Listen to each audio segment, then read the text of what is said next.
период господства Каканского ханства.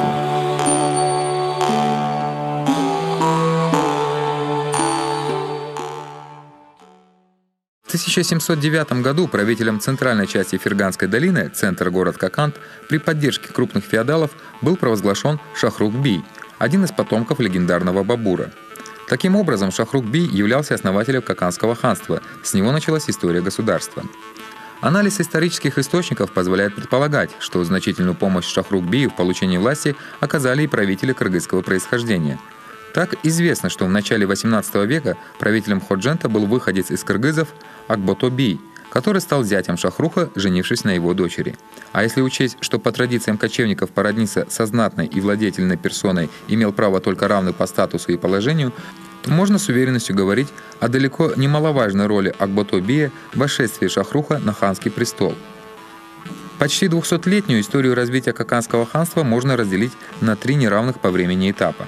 Первый – основание Каканского государства, 1709-1800 года.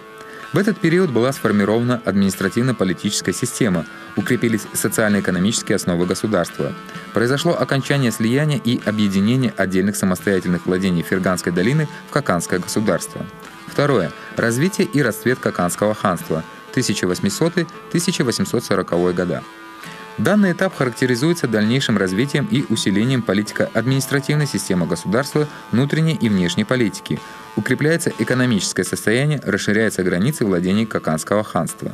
Третье. Развитие и углубление социально-политического кризиса падения Каканского ханства 1842-1876 года.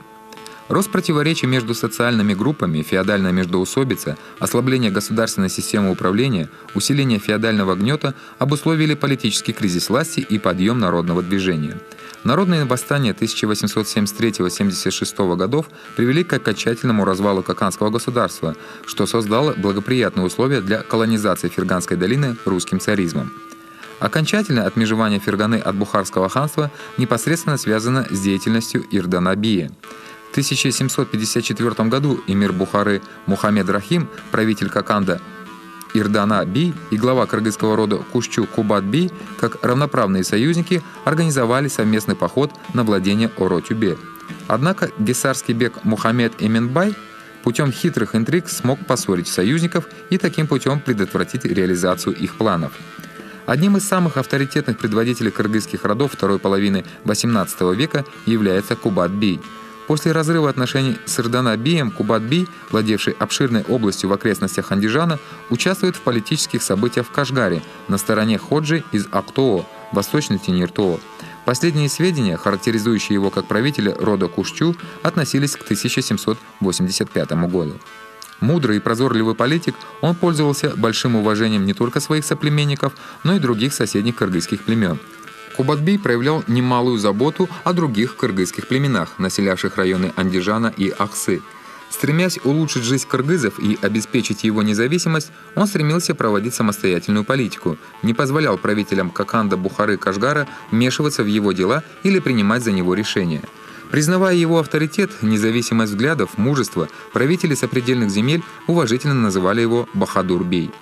Другим видным предводителем кыргызов, возглавлявшим во второй половине XVIII века борьбу против притеснений и притязаний Каканского ханства, был глава кыргызского племени Адигене Ажыбей. По сведениям китайского географа XVIII века, Ажыбею подчинялось 200 тысяч кыргызов, населявших обширную территорию к востоку от Бухары, Алайский и Ошский регионы. Известно, что в свое время Ажыбей намеревался со своим народом перейти в подданство Китая, но потом передумал. В 1758 году Ирдана Бий установил тесные взаимоотношения с Ажыбеем, что играло немаловажную роль в сложной политической обстановке того времени. Благодаря этому союзу в 1759 году, когда китайские каратели, преследуя кашгарских повстанцев, вторглись в восточное предгорье Ферганы, им был дан решительный отпор объединенными силами кыргызов и каканцев. Из 9 тысяч китайцев уцелели только 2000. По сведениям китайских географов, в 1759-60-х годах Ферганская долина была разделена на самостоятельные Андижанские, Маргиланские, Наманганские и Каканские вилаеты. В Оро-Тюбе и Ходженте власть периодически менялась. Там правили то бухарские эмиры, то каканские ханы. В отдельные периоды эти владения становились самостоятельными. После покорения в 1755-58 годах Цинской империи Восточного Туркестана были установлены дипломатические отношения между Кокандом и Китаем.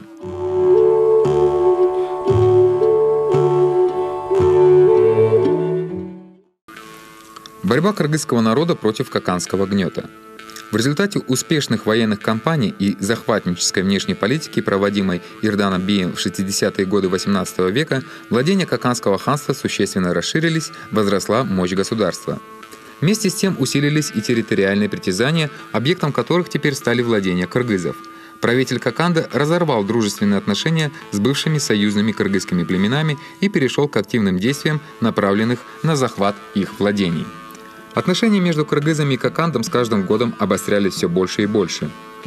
В 1762 году Ирдан Аби организовал набег на принадлежащие кыргызам города Ош и Узген. Упорное сопротивление кокандцам оказали силы Ажибия, возглавлявшего род Адигене и монол в племени Ичкилик, но после нескольких сражений кыргызы с большими потерями отступили в горы. Чтобы захватить земли кыргызов, кокандские правители нередко заигрывали с их правителями, назначали их на почетные номинальные должности, присваивали им придворные звания, предоставляли налоговые поблажки и обещали хорошие пастбища. Польстившись на такие дары, некоторые кыргызские племена добровольно вошли в протекторат ханства. Вместе с тем, бесспорно, что подавляющая часть Южного Кыргызстана была покорена насильно. Не желавшие признавать кокандской власти и не имевшие сил для сопротивления кыргызские роды перекочевали в северную часть страны. В 80-м году XVIII века Кокандское ханство установило свою власть над большей частью ферганских кыргызов и кыргызами, кочевавшими на правобережье реки Черчик. Кыргызы предгорий Ферганы и Алая сохраняли свою самостоятельность. Только в конце XVIII века, начале XIX, применив для этого все ухищрения, ханство смогло покорить их. После того, как Ош заняли враги, владения кыргызов были переданы в Андижанский вилайет. Позже Ош был преобразован в самостоятельный Ошский вилайет. В период правления Нарбото-Бия и Алим-хана Кокандское ханство предпринимало несколько попыток завладеть долиной Китмен-Тюбе, но они долго не завершались успехом из-за отчаянного сопротивления местного населения. Их борьбу против захватчиков возглавлял бесстрашный и решительный Сатекей-Батыр. Зимой 1821 года, в особенно трудное для кочевников время, Омар-хан направил к Китмен-Тюбе войско, во главе которого стоял известный среди кокандцев правитель Намангана Сейд-Кулбек. Он неоднократно принимал участие в походах против кыргызов и потому хорошо усвоил методы войны с кочевниками. Фактор внезапности принес захватчикам долгожданную победу.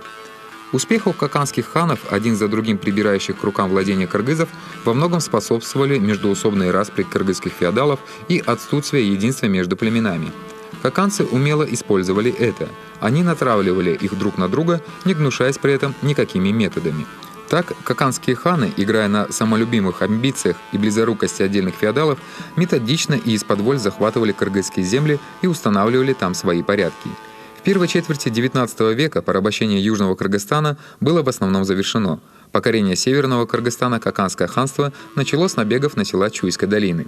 В 1825 году войско кокандства под командованием Лашкер-Кушбеги вторглось в Чуй.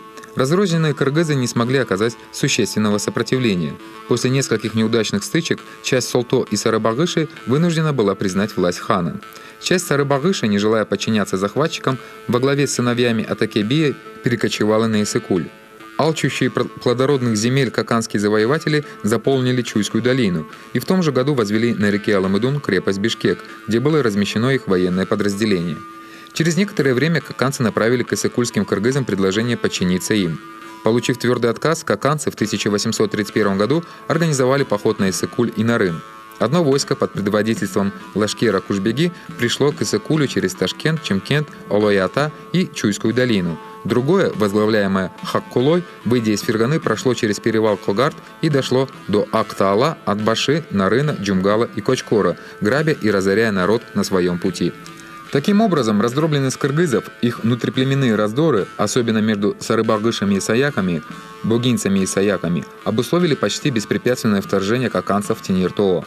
Некоторые вожди, ослепленные эгоизмом и жаждой наживы, даже способствовали кокандцам в разгроме неугодных им сородичей.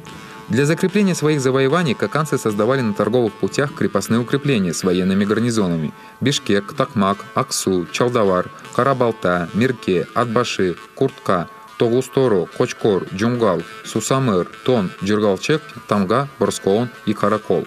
Год от года все усиливался гнет каканских правителей. Вводились новые виды налогов и податей, росли их ставки, ужесточались меры наказания за неуплату.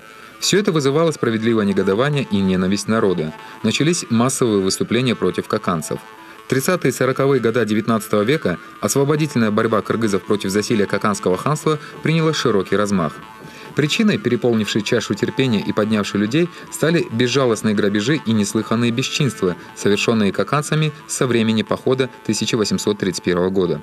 С особым упорством и непримиримостью выступали против каканцев, жившие в верховьях Нарыны саяки, кыргызы Ак-Таала, Тогусторо, Нарына и Атбаши. Возглавили восстание против Каканского ханства Тайлак и его старший брат Атантай, лидеры саяков Ак-Таала. В 1831 году семитысячное каканское войско, которым командовал Хаккула, неожиданно вторглось в Ак-Таала, разгромило саяков и захватило Атантая и Тайлака в плен. Освободившись, они немедля собрали ополчение и осадили крепость Куртха. Одержав победу над каканцами, воины Тайлака освободили из подземелья крепости томящихся там узников, возвратили населению награбленный каканцами скот и отменили налоги. На подавление восстания хан направил отряд из 500 хорошо вооруженных сарбазов под командованием Араб-Батыра. Джигиты Тайлака встретили войска каканцев на Джалоб-Бачин, Тогусторо и одержали победу. Враг потерял около 400 сарбазов. Не ожидавшие такого отпора каканцы стали беспорядочно отступать. Тайлак-Батыр настиг бежавшего с кучкой воинов арапа и в поединке поразил его насмерть копьем. Место поединка сохранилось в народной памяти под названием «Перевал Арапа». Долгое время Тайлак-Батыр со своими воинами противостоял каканцам, успешно отражая их атаки, не поддаваясь ни на их уловки. Однако в 1838 году каканский лазутчик под видом лекаря проник в ставку и отравил 42-летнего Тайлак-Батыра. В 40-е годы XIX века освободительное движение кыргызского народа против каканского гнета усилилось и охватило огромную территорию. 1843 года восстали кыргызы из Сыкульской котловины и изгнали каканские гарнизоны из крепостей Каракол, Барскон, Хонур-Олен. Возглавляемое Табалды-Батыром народное движение за изгнание врагов на Рыне длилось в течение 2 лет и нанесло большой урон каканским захватчикам. Отказались платить дань каканскому беку атбашинские кыргызы из рода Чирик, возглавляемые Турдуке. Бек крепости Куртка, Мамыр-Азык, будучи не в силах подавить разрастающее народное движение, в течение 2 лет постоянно клянчил у правителя Андижана подкреплений. В 1845 году против каканцев выступили алайские и ферганские кыргызы Орского региона, создав тем самым серьезную угрозу ханской ставки. Борьба кыргызского народа против экспансии Каканского ханства в первой половине XIX века имела большое историческое значение, так как набиравшее силу народное движение вынуждало захватчиков повсеместно преодолевать сопротивление населения, что приводило к большой потере живой силы, значительным материальным затратам и ослаблению реальной власти Каканского ханства. Назначенные наместниками ханов беки практически не могли обеспечить полного подчинения кыргызов. Усиление гнета еще больше стимулировало адекватные ответные действия народа, а также его стремление к свободе и независимости. Раздробленный, разобщенный народ и его политические лидеры племен приходили к пониманию жизненной необходимости объединения.